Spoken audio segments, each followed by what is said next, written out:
I watched hundreds of action camera videos and I finally bought one. Here is why the GoPro Hero 12 is absolutely the best.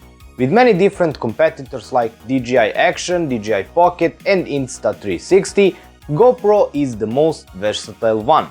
It can be used as a classic action camera, it's waterproof, and with Volt and Media mode it becomes an excellent vlogging camera. On the front of the camera is the lens cover, which can be removed by pulling away from the camera body and then rotating by 90 degrees. There is also the screen which you can use while vlogging, but it is not a touch screen. On top is located the recording button and on the side is the power and the mode button. This under is the microphone drain, so don't try to open it. The battery door are located on the other side and you can open it by pulling down and away. Inside is a battery, slot for micro SD card and the USB Type-C port. When inserting the memory card, make sure that it faces the back of a camera and use your nail to press it until you hear the click sound. When closing the door, make sure that you don't see this red line, as it means that you didn't do it properly and the camera is not sealed. The GoPro 12 also got the new tripod mount screw on the bottom. It's located in the middle of the classic GoPro mount and it's good addition to the mounting options. The current price is $399 but you can often buy it a little cheaper through various discounts. If you're looking for a full vlogging setup, GoPro Hero 12 Creator Edition will cost you somewhere between $500 and $600.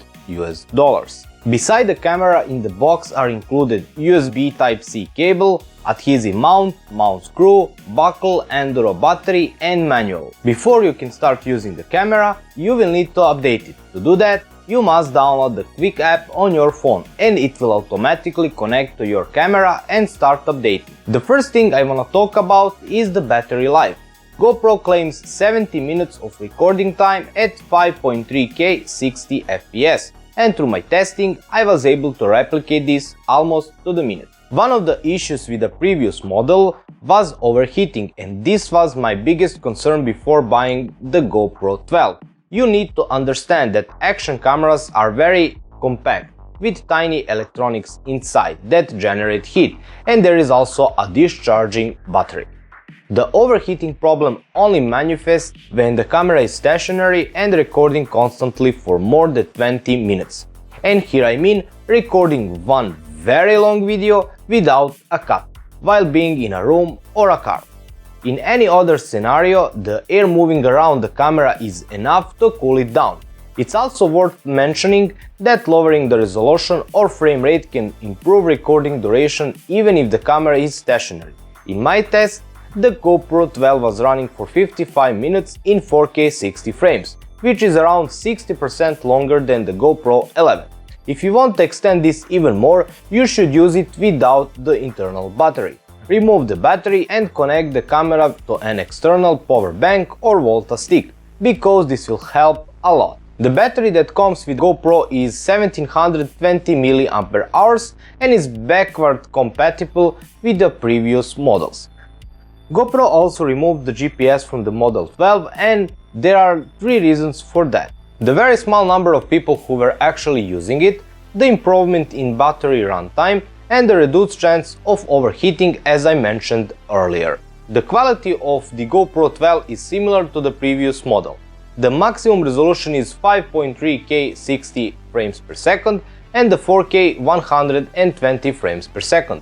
Both at standard 16:9 aspect ratio. The camera is capable of recording 5.3K 30 FPS at the 8:7 aspect ratio, so you can have more framing options in the post. If you plan to use your footage for different platforms, the maximum frame rate is 240 at 2.7K. The camera features 1/1.9 inch sensor, has 3 mics and weighs 154 grams. It's waterproof up to 10 meters without any additional protective housing and up to 60 with it. Beside the video, GoPro can also take photos and time lapses. For photos there are several different presets which you can modify however you like, and that's it. With the time lapses, situation is a little different. There are several different presets that you can choose from. time warp, start rails, vehicle lights, and time lapse. Each of these presets has a different purpose, which is stated by their names.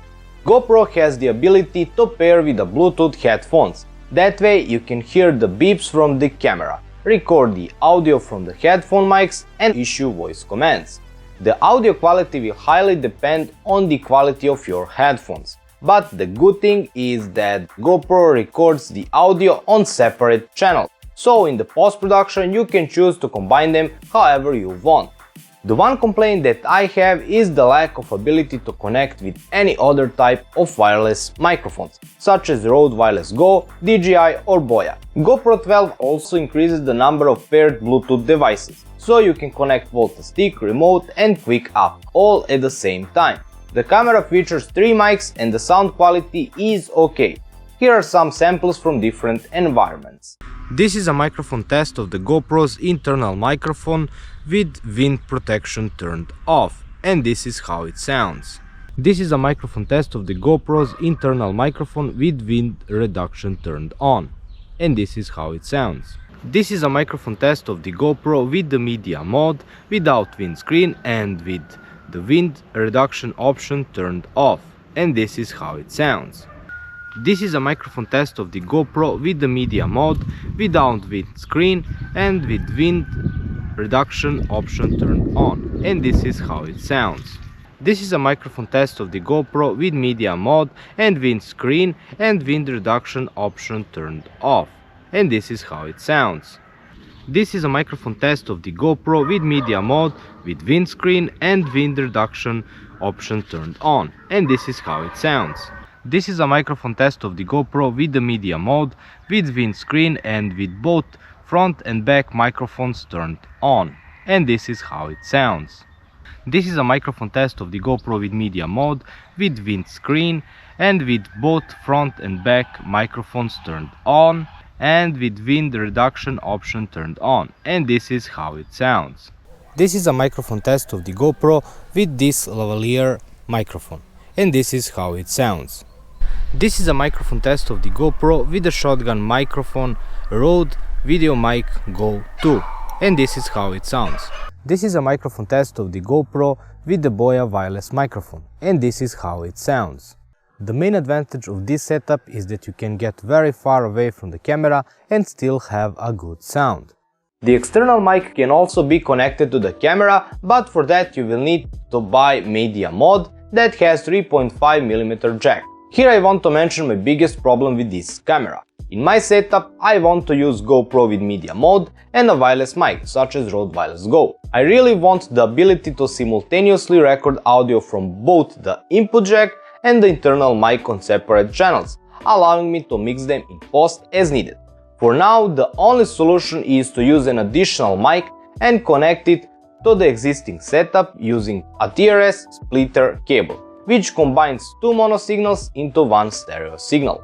There is also an option to record raw audio, but you should not use it if you don't plan to edit your audio in post. In my tests I noticed that raw mode captures more ambient noise. I think that in normal mode the camera does some kind of noise removal to bring your voice up, which is probably better depending on what you want to do. Speaking of the Quick app, the GoPro 12 brings the ability to see the preview screen on your phone while filming, which is really helpful.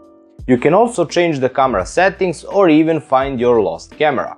If you activate this option, the camera will start beeping, and because the Bluetooth stays on for about 8 hours after the camera has shut down, there is a good chance that it can help you.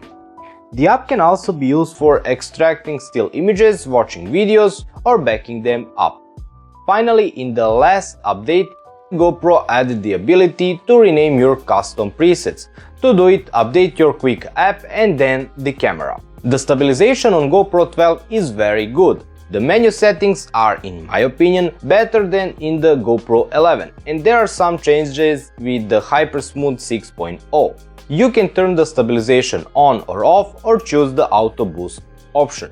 The Auto Boost works in a way that simply crop and stabilizes the footage, more or less, depending on the amount of shakiness, resulting in a much more stable and sharper image. The GoPro 12 has a very wide field of view, and there are several options to choose from. The widest one is Hyper View, followed by Super View and Wide. All these modes have noticeable fisheye, and the one that doesn't is Linear. There is also a mode called Linear plus Horizon Leveling, which basically locks the orientation of the camera, so whatever you do, the footage stays leveled with the horizon. There is also one more option, but you'll need to buy additional Max Lens Mode 2.0, which is $100 or use the older model. This mode is used to increase the field of view from the existing 155 to 177 degrees at the cost of more noticeable fisheye effect. The old version mode supports maximum resolution up to 2.7K and the new one goes to 4K 60 frames per second. The maximum bitrate is 120 megabytes per second, and you can enable it in the settings, but for that you will need a fast memory card.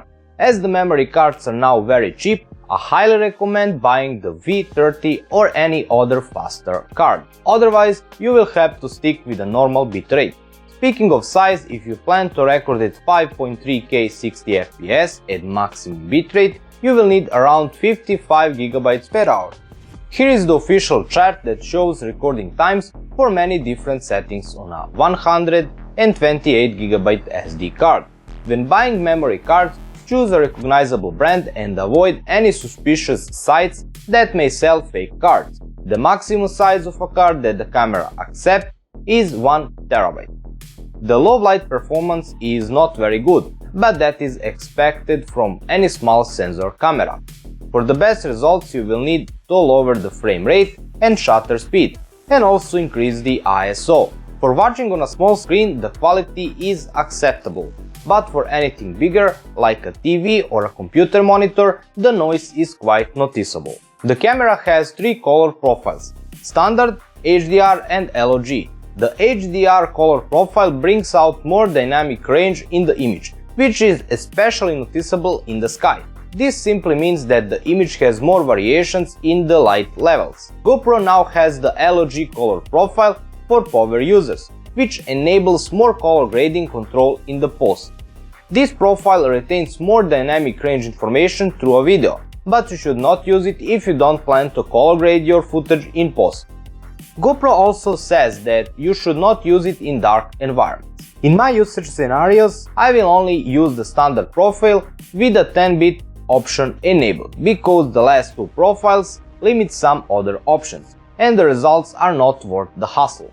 GoPro also has the 3D NR noise reduction algorithm, and it only works up to 4K 30 FPS mode. There is no option to turn it off, so if you want to record without it, you should either record in 5.3K or disable it through GoPro Labs. The GoPro 12 supports the Timecode sync, which enables you to synchronize multiple cameras together and quickly align files in your editing software. GoPro also released the Creator Edition, which comes with a Volta battery grip, media mode and light mode, but you can also buy each item separately.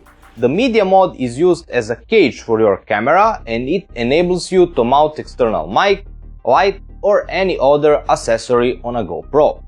The mode features 2 directional mics recording sound from the front or the back, depending on the settings. There are also micro HDMI port, the USB-C port and the standard 3.5mm audio jack for connecting an external mic. The Volta battery grip is also a nice addition that increases the recording time to around 5 hours depending on the recording mode. It also has camera control buttons and can be connected to a camera either by Bluetooth or a cable. The one problem here is that if you use the media mode, you must use the Bluetooth option, because the cable controls won't work. And that's it for this video. If you find it helpful, feel free to leave a like and I'll see you in the next one.